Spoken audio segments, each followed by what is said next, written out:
소돔과 고모라에서 그 소돔과 고모라의 멸망에서 간신히 도망친 롯은 소알에서 살아가는 것을 거부했습니다. 자신이 소알에서 들어가서 지금 목숨을 구했지만 그러나 그곳에서 살아간다는 것을 견딜 수가 없습니다. 그래서 이렇게 결론을 내리죠. 30절 말씀 보게 되면 롯이 소알에 거주하기를 두려워하여 두 딸과 함께 소알에서 나와 산에 올라가 거주하되 그 두 딸과 함께 굴에 거주하였더니라는 겁니다. 소알에 거주하는 것을 두려워했다라고 합니다. 여기서 두려워하다라고 하는 말은 완전히 낙심한 상태의 마음을 가리킵니다. 영어로 하면은 완전히 마음이 부서졌다라는 표현을 쓰고 있습니다. 공포에 질려 있는 상태로 좀 쉽게 이야기를 하자면 대인기피증에 의해서 일종의 공황장애처럼 전신병처럼 사람들과 정상적인 인간관계를 맺을 수 없는 그 상태가 되었다라는 걸 이야기하는 것이죠. 사람들이 많이 모여서 살고 있는 도시보다 그러기 때문에 산에서 사는 것이 더 낫다라고 하는 결론을 내린 것입니다. 그런데 이 산에서 사는 장소가 또한 문제였습니다. 동굴이었기 때문이죠. 이 당시에 동굴은 짐승이 모여서 사는 곳이기도 했지만 또 다른 말에는 바로 무덤으로 사용되는 그런 굴들을 말합니다. 롯이 동굴에서 살았다라고 하는 것은요, 이러한 무덤에서 비정상적인 삶을 살고 있었다라고 하는 것을 간접적으로 우리에게 알려주고 있습니다. 롯의 모습은 한마디로 하나님의 백성이 아닌 사람처럼 살아가게 될 정도로 완전히 망가졌다라고 하는 것을 보여주고 있습니다. 한번 생각해 보시기 바랍니다. 아브라함과 함께 롯은 가나안 땅으로 왔습니다. 다른 형제들은 우리는 하란에서 떠나지 않겠습니다 하고 남을 때 하나님의 뜻대로 하나님의 뜻에 순종하기 위해서 떠나는 아브라함과 이 아브라함을 따라서 나도 하나님의 말씀에 순종하겠습니다라고 출발한 롯이 지금 이 삶이 하나님의 없는 사람처럼 살아간다라고 하는 것, 정상적이지 않게 살아간다라고 하는 것 얼마나 비참한 일이겠습니까? 그래도 롯 혼자만의 삶이라면 그렇게 문제가 되지 않을 것 같습니다. 어떻게 해서든 그냥 살아가면 될 것입니다. 그러나 롯에게는 두 딸이 있었습니다. 결혼하지 아니한 두 딸이 있었습니다. 두 딸의 장래를 생각하면 롯이 빨리 떨치고 일어나든지 다른 생존의 방법을 찾아야 했습니다. 아니면 자신의 모든 못난 점을 뉘우치고 하나님 앞에 회개하고 나아가야 했습니다. 그러나 롯은 그 어떠한 것도 생각하지 못했습니다. 그러니까 롯이 이렇게 망가졌을 때 면목 없어도 삼촌 아브라함을 찾아갔다면 어땠을까요? 롯 자신보다는 두 딸은 그래도 좀 덜 고생하고 그리고 어떻게든 살아갈 수 있었을 것입니다. 그리고 할아버지니까, 촌스러운 할아버지니까 최소한 아브라함이 두 딸이 시집 갈 수 있는 곳 정도는 알아봐 주지 않았을까요? 그러나 롯은 아무런 조치도 취하지 않았습니다. 상황이 이렇게 되자 두 딸은 자신들의 생존을 모색하게 되었죠. 정상적인 생산 활동을 할 수 있는 남자가 없다면 그 당시에는 생존이라고 하는 그 말 자체도 이야기하기 힘든 시대였습니다. 그래서 두 딸은 자신의 아버지와 자신들의 처지를 보며 결론을 내리죠. 32절 말씀을 보게 되면 우리가 우리 아버지에게 술을 마시게 하고 동침하여 우리 아버지로 말미암아 후손을 이어가자 하고, 두 딸은 생존을 위해서 비인륜적인 일을 선택하게 됩니다. 아버지를 통해 아이를 갖자라는 것이죠. 그리고 이 아이를 키워서 우리의 생존을 추구하자라는 겁니다. 두 딸의 어처구니 없는 계획은 롯이 정상적인 정신을 갖고 있었다면 결코 실행될 수 없었던 일입니다. 롯이 마음이 완전히 상처 입어서 살아도 살아있는 상태가 아니었고 딸들이 먹인 술로 온전한 정신을 유지할 수 없었기 때문에 이와 같은 일이 벌어져도 어떻게든 막을 수 없었다라는 겁니다. 게다가 성경에서는 딸들과 동침하는 사건에 대해서 롯은 전혀 알지 못했다라고 말하죠. 33절 하반절을 보게 되면 큰딸이 들어가서 그 아버지와 동침하니라. 그러나 그 아버지는 그 딸이 눕고 일어나는 것을 깨닫지 못하였더라. 35절 말씀을 보게 되면 작은 딸이 일어나 아버지와 동침하니라. 그러나 아버지는 그 딸이 눕고 일어나는 것을 깨닫지 못하였더라. 여기서 그 딸이 눕고 일어나는 것을 깨닫지 못하였더라라고 하는 말이 나옵니다. 이 말에 대해서 메시지 성경은 이렇게 번역하고 있죠.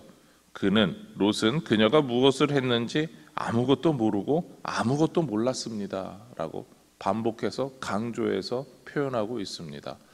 영어 메시지 성경을 봤을 때 이 롯이 어떠한 행동을 하고 있는지, 딸들이 어떠한 행동을 하는지에 대해서 인지적으로, 그리고 또한 사람이 가지고 깨달을 수 있는 인식적으로 아무것도 몰랐다라고 하는 그런 표현을 쓰고 있습니다. 그러니까 완전하게 모든 것이 어떻게 된 상황인지 판단을 못했다라는 것이죠. 그리고 훗날 시간이 흘러서 딸들이 그 아이들을 낳았을 때 롯은 그 아이들이 자신의 아이다라고 하는 것도 생각하지 못했다라는 겁니다. 그냥 딸들이 그 몹쓸 곳에서 살다가 우연히 아이를 가졌구나라는 것이죠. 그것이 롯이 할 수 있는 유일한 판단이었다라는 겁니다. 딸들이 생존이라고 하는 이러한 세속의 문제를 해결하라고 할 때, 그것이 비인륜적인 방법이었다라고 할 때 롯은 어떠한 조치도 취하지 못하였다라는 겁니다. 자포자기하고 흘러가는 대로 놔두었다라는 것이죠. 그냥 숨만 쉬고 있었다라는 겁니다. 롯의 딸들은 하나님과의 관계 속에서 하나님의 도우심에서 문제를 해결하라고 하지 않았습니다. 자신들이 알고 있는 인간적인 방법을 사용할 뿐이었죠. 그리고 이들이 모압과 암몬의 조상이 되었습니다. 모압과 암몬은 이스라엘 백성들이 가나안 땅에서 살아가면서 여러 모양으로 부딪히게 되는 이방 족속들로 알았지만, 그러나 오늘 성경은 이들이 롯의 자손들이다라고 하는 걸 우리에게 알려주고 있습니다. 무엇보다 모압에서는 우리가 아는 유명한 여인이 나타나서 다윗 왕가의 조상이 됩니다. 바로 룻입니다. 이러한 모습에 대해 기동현 교수님은 본인의 창세기 강해에서 이렇게 논평을 하셨습니다. 아이러니하게도 유다가 다말을 통해 낳은 베레스의 자손은 롯의 딸이 천륜을 거스린 결과로 태어난 모압 민족의 딸인 룻과 함께 오벳과 이새와 다윗의 조상이 되고, 이들을 통해 메시아 계보를 이어가는 것은 정말 미스터리이며 하나님의 은총의 결과이다라고 논평을 합니다. 어떻게 하나님이 이 모든 사건을 이끌어 가셨는지 나는 알 수 없지만, 그러나 결과론적으로, 그리고 또한 우리 구속사에 있어서 하나님의 은총이다라고까지 말하는 것이 맞는 것 같다라는 겁니다. 하나님께서 롯과 그 가족을 완전히 버리지 않으셨다라고 하는 증거가 바로 룻이다라는 겁니다.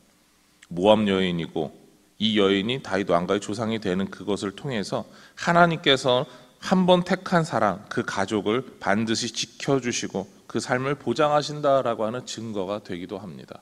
우리가 생각하지 못했지만 그것도 하나님의 은혜였구나라고 하는 것을 깨닫는 방법이 되었다라는 거죠. 삼촌 아브라함과 함께 롯은 하나님의 뜻에 절대적으로 순종하는 그 믿음으로 가나안 땅에 왔습니다. 가나안 땅에서 삼촌과 살던 롯은 하나님보다 세상의 풍요로움을 선택했습니다.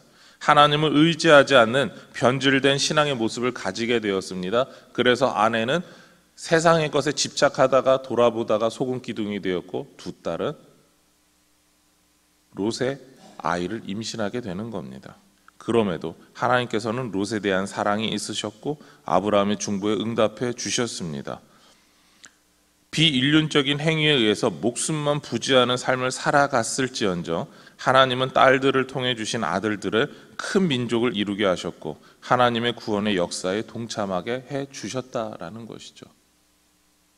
하나님께서 지켜주시고 보호해 주시는 겁니다. 우리가 생각지도 못한 방법으로 하나님이 여전히 하나님의 사랑을 보여주고 계신다라는 겁니다.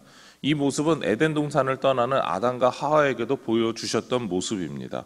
하나님께서는 세상으로, 거친 세상으로 나아가는 아담과 하와에게 가죽옷을 지어서 입혀주셨습니다.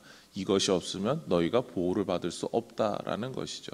마찬가지로 하나님께서는 롯과 롯의 두 딸을 위해 하나님의 은혜의 가죽옷을 이어서 주고 계셨다라고 하는 것을 오늘 말씀은 우리에게 보여주고 있습니다. 그렇다면 하나님의 믿음 안에 있는 우리는 어떨까요? 예수 그리스도를 구주로 고백하고 하나님의 말씀대로 순종하기 위해 살아가는 우리를 향한 하나님의 사랑은 어떠할까요? 불순종한 롯보다 하나님이 우리에게 더 큰 은혜를 주시리라고 하는 것은 분명합니다. 하나님께서 여러분들을 향한 그 사랑이 롯을 향한 사랑보다 더 크리라고 하는 건 분명합니다. 여러분들이 하나님의 사랑이 때때로 느껴지지 않습니까? 아니면 그 하나님의 사랑이 우리에게 얼마나 크게 다가오는지 확신하지 못하십니까? 그러나 오늘 말씀은 하나님의 사랑이 롯도 이렇게 해주셨는데, 롯도 이렇게 하나님이 대우해 주셨는데 너희들을 향해서 더 큰 사랑을 주실 것이다 라고 하는 것을 저와 여러분에게 이야기하고 계신다라는 겁니다. 그 사랑이 지금 저와 여러분을 향한 사랑입니다. 오늘도 이러한 하나님의 사랑 안에서 승리하는 우리 모든 동북교회 성도님들이 되시기를 소망하며 축원합니다. 우리 기도의 제목 제가 읽겠습니다. 어떠한 때에도 은혜의 가죽옷을 입히시는 하나님의 사랑을 기억하게 하소서. 하나님의 사랑을 날마다 누리며 만족하며 증거하는 참된 자녀의 삶을 살게 하여 주시옵소서. 같이 기도하시겠습니다. 하나님, 우리 가운데 은혜를 베풀어 주시고 은혜의 시간 앞에 거하시며 은혜의 그 놀라우신 기쁨을 더하여 주시는 것 감사드립니다. 아버지 하나님, 우리가 하나님께서 우리에게 주시는 그 은혜의 가죽옷을 입은 롯보다 더 풍성한 삶을 기억하게 하여 주시고, 그리고 또한 하나님의 사랑을 날마다 누리며 그 사랑을 증거하는 그런 복된 삶을 만족하는 우리 모든 동북의 성도들이 되게 하여 주시옵소서. 오늘도 주님의 은혜 가운데 승리하게 하여 주시옵소서. 이 모든 것 예수님의 이름으로 기도드립니다. 아멘.